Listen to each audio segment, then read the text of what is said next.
Hello everyone and welcome back to another video here on the channel. I'm your host Void and today I'm back with a tutorial for another door. This is the fastest 3 high expandable sand door at 0.6 seconds closing and 0.85 seconds opening. It was inspired by a video Emmanuel Plays YT sent on the Redstone pub Discord server. As you see, it uses a unique piston swapping layout to treat the closing as a triple piston extension and the opening as a flush trapdoor that just drops the sand back down. I personally really like this door, so let's get into how to build it. So the first thing that you're going to do is come down here and place 2 sticky pistons and a regular piston on top, like so, and you can put your sand on top of that structure. So normally, for a normal sand door, you'd extend the pistons like this to extend it, or to close it rather. And then to retract it, be retracting this piston, retracting this one, and then extend and retract this one. But that's slow, we're not doing that. Instead what we're doing is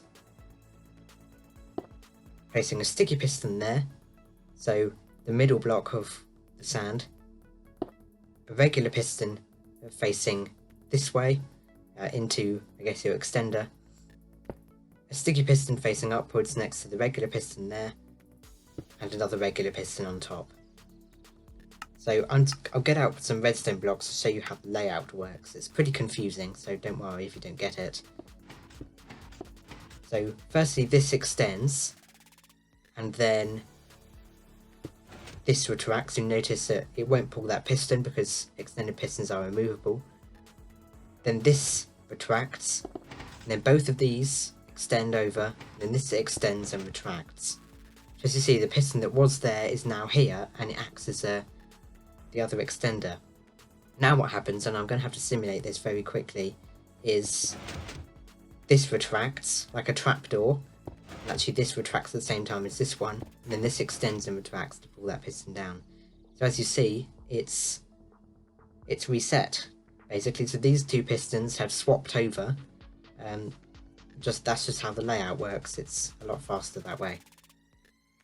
Let's get on to the wiring. Okay, first things first, come down here, place a block with dust on it, then place a regular piston facing upwards like so, an observer facing into this sticky piston, redstone dust on top, and then a slab here, and redstone dust on top of that slab.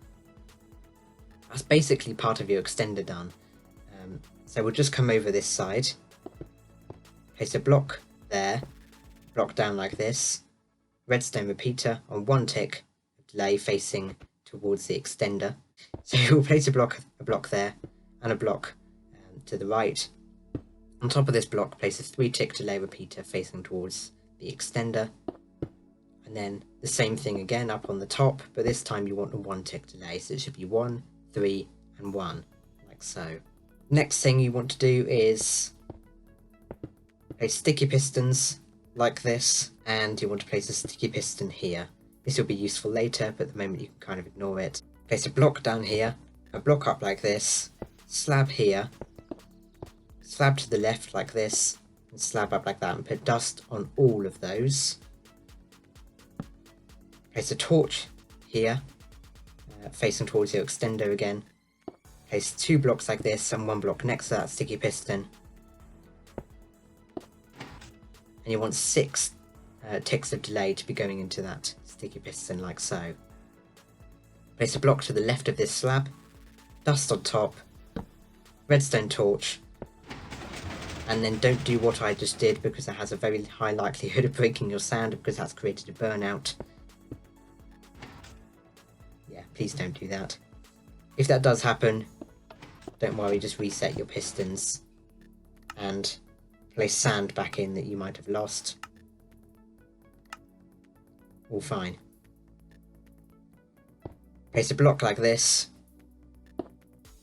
4 tick delay repeater going into this sticky piston like so, a torch next to this sticky piston here, a block on top of that sticky piston, 2 blocks like this, repeaters on 1 tick delay facing towards the sticky piston here, dust here, like this. This dust should be powering these two pistons like so. Regular piston facing downwards, and an observer just like that. So if we just place our lever there and give this a test,